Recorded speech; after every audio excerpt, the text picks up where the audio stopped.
नमस्कार. मी चैतन्य पुरुषोत्तम कायंदे. मी लोणार लेकला ॲज अ ऑथोराइज गाईड म्हणून काम करतो गेली 11 वर्षांपासून.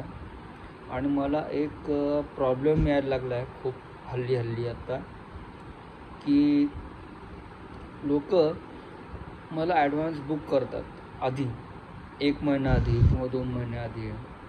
आणि त्याचा अर्थ कसा असतो की तुम्ही अमुक तारखेला जर का येणार असाल तर त्या दिवशी मी कुठलीही दुसरी ट्रिप घेत नाही, असा ॲडव्हान्स बुकिंगचा अर्थ होतो. आणि माझ्या मते हे मी करतो, ही चांगली गोष्ट आहे आणि प्रत्येक जणाने ते करायला पाहिजे. आणि जर का त्या दिवशी काही कारणास्तव त्यांचं कॅन्सल झालं किंवा आधी फोन केलं मला की बा सर आमचं असं जमत नाही, कॅन्सल झालं, तर ती ॲडव्हान्स जी पाठवलेली फी असते तर ते लोक वापस मागतात. आता हे शक्य कसं आहे मला सांगा तुम्ही? त्या दिवशी आपण कुठलीही ट्रिप घेत नाही, आपण त्यांच्याकरता बुक असतो. तर ही गोष्ट मला अत्यंत चुकीची वाटते. आणि दुसरा महत्त्वाचा मुद्दा म्हणजे तो मुद्दा असा आहे की तो मुद्दा तर खूपच मोठा आहे. शेगावचे ड्रायव्हर लोक, शेगावच्या ड्रायव्हर लोकांना मला काय करावं काही कळत नाही. की त्यांचं असं म्हणणं आहे की गोमुखपर्यंतच आमची धाव आहे, त्यापुढं आम्ही जाऊ शकत नाही. आणि लोणारच्या प्रत्येक पॉईंटपर्यंत ही छोटी मोठी व्हेकल अगदी आरामात जाते.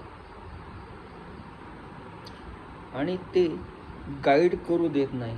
जर का गाईड करू दिला तर कुठल्या तरी मधल्याच पॉईंटवर त्याला सोडून देणे किंवा गाईडची अवहेलना करणे, गाईडला कमी लेखणे, हे सगळं काम हे शेगावचे ड्रायव्हर लोक आत्तापर्यंत करत आलेले आहेत. आणि मला 11 वर्षांचा अनुभव आहे, त्यामुळं हे मी एकदम ठणकावून सांगू शकतो. म्हणून टुरिस्ट लोकांना माझी अतिशय नम्र विनंती आहे की जर का तुम्ही शेगावला येत असाल, फक्त निवासमध्ये राहणार असाल, शेगावमध्ये तुम्ही कुठेही राहा मुक्कामी, ते संस्थान चांगलं आहेच, त्याच्याबद्दल काही शंका नाही. परंतु जर का तुम्ही शेगावचा ड्रायव्हर केला तर त्याच्या आधी तुम्ही मला फोन लावा आणि त्याला क्लिअर सांगा की आम्हाला लोणारचा प्रत्येक पॉईंट पाहायचा आहे, तू फक्त गाडी चालवायचं काम कर, नाही तर आम्ही तुला घेत नाही, आम्ही दुसरा ड्रायव्हर पाहतो, नाही तर आम्ही लोणारच्या गाडीला फोन लावतो. आणि ते काय करतात की ते गाडी मालकाच्या नावावर खपवतात आणि कुठल्याही पॉईंटवर टुरिस्ट लोकांना बिचारांना नेत नाही. गावामध्ये बाहेरचे जे पॉईंट आहेत ते 5 पॉईंट आहे, त्यापैकी 3 पॉईंट व्हेकलने फिरावं लागतात. व्हेकल आरामात फिरते त्याच्यावरून. आणि बिचारे लोक खूप लांबून येतात हो. कोणी मुंबईवरनं येतं शेगावला, कोणी पुण्यावरनं येतं, तर कोणी औरंगाबादवरनं पण येतं शेगावला. म्हणजे माझं म्हणणं, कुठूनही या, शेगावला जर का आले तर त्याच्या आधी मला फोन लावा शेगाववरून. आणि प्रामाणिक मत सांगतो माझं तुम्हाला की लोणारचा प्रत्येक पॉईंट हा पाहण्यासारखा आहे. सो प्लीज बिना गाईडचं पाहू नका आणि आम्हा गाईड लोकांची जेवढी फी आहे तेवढी द्या. कारण मला परवाचाच एक अनुभव आला. परवा कोणीतरी मला शेगाववरनं फोन केला की सर आम्हाला यायचं आहे लोणार पाहायसाठी, तर तुमचे चार्जेस आणि सांगून द्या. मी त्यांना म्हटलं की सॉरी, मी सध्या बाहेरगावी आलेलो आहे, तर तुम्हाला माझा एक मित्र पाठवतो गाईडसोबत, तुम्हाला हँडल करेल आणि माझी अशी फी आहे. तर त्यांनी जवळजवळ 300 रुपये त्याला कमी दिले. गाईडचं काम म्हणजे, गाईड म्हणजे काही खेळलं भांडं नाही आहेत, हे लक्षात घ्या. गाईड म्हणजे फक्त मार्गदर्शक नव्हे, गाईड म्हणजे तुम्हाला लोणारची महती, लोणारची कीर्ती आणि हे सगळं समजावून सांगणे, तुम्हाला वेळ देणे,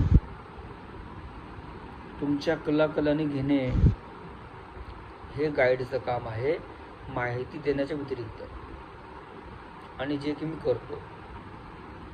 तर कृपया माझा नंबर घ्या आणि प्रत्येक तुमच्या ग्रुपवर टाकून द्या माझा नंबर, आणि येण्यापूर्वी मला ॲडव्हान्स बुक करा.